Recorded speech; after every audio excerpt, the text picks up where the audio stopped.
Hey guys, finally in my classroom I've had company for the last 2.5 weeks, so I have all these ideas, and I'm finally able to get in the classroom and start working on some of them. Um, um, Hi, and we only have 2 weeks until school starts, so it's crunch time for us here in the classroom in California.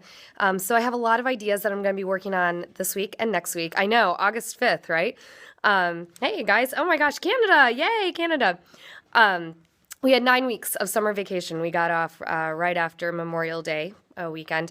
So I'm going to show you my interactive classroom timeline that I've been working on. And then later today, I'm going to be setting up my job board.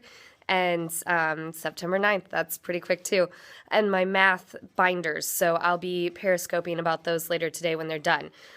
Indiana, August 5th. We're in Indiana. I used to live in Noblesville. Well, anyways, fifth grade. So this is an interactive history timeline that I created for fifth grade. It goes from Shelbyville. Okay, I know Shelbyville. It goes from Native American through immigration. So let me go ahead. So I'll do a quick scan of my classroom so you can sort of get the bearings, and just remember that I'm still setting this stuff up from the summer. So I had this sort of stretch of bulletin board material that went around the top of my classroom. And so I put this black fabric with a red ribbon through it 2 years ago. It doesn't specifically address Columbus slavery. You could certainly do that. So I'll go ahead and show you the dates here in just a minute. So for 2 years, I just had this black fabric and line up. And then this summer, I was like, this is ridiculous. I'm finally getting this timeline up.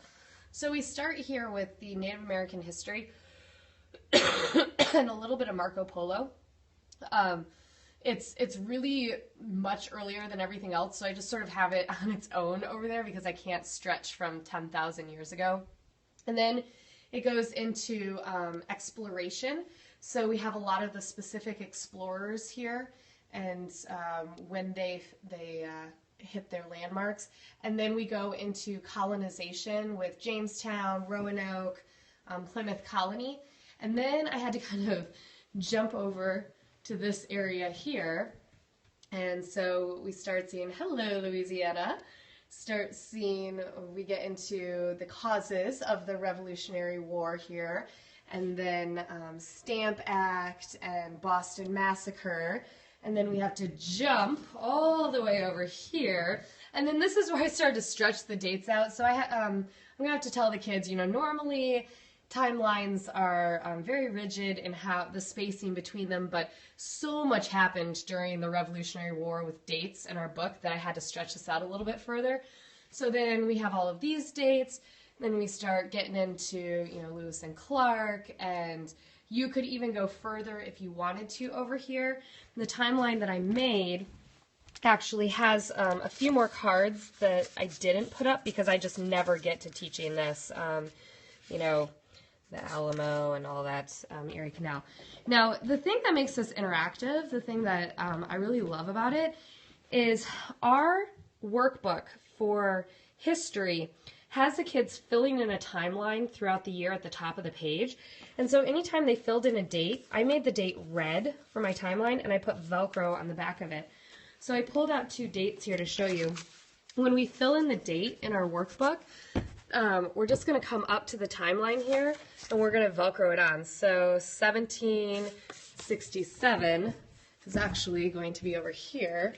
Then we can Velcro the date on as a class. And then, where's my other card? My other one is 1764. So that goes right there.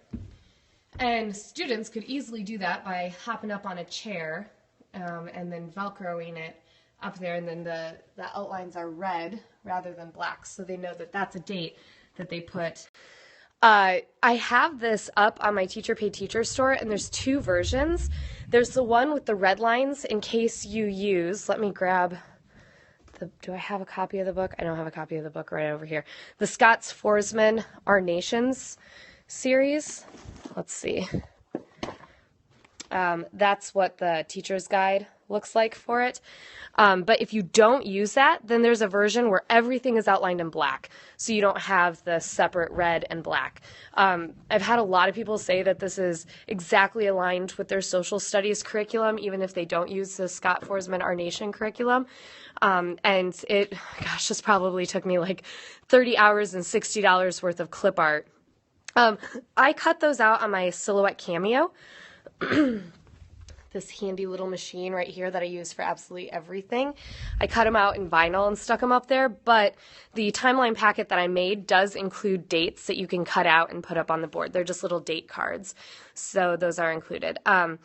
So if you are looking for an interactive timeline for your classroom, you can save yourself a lot of time and money in clip art, and you can grab this off the Teacher Pay Teacher store, or you can make your own, and I love the interactiveness of it.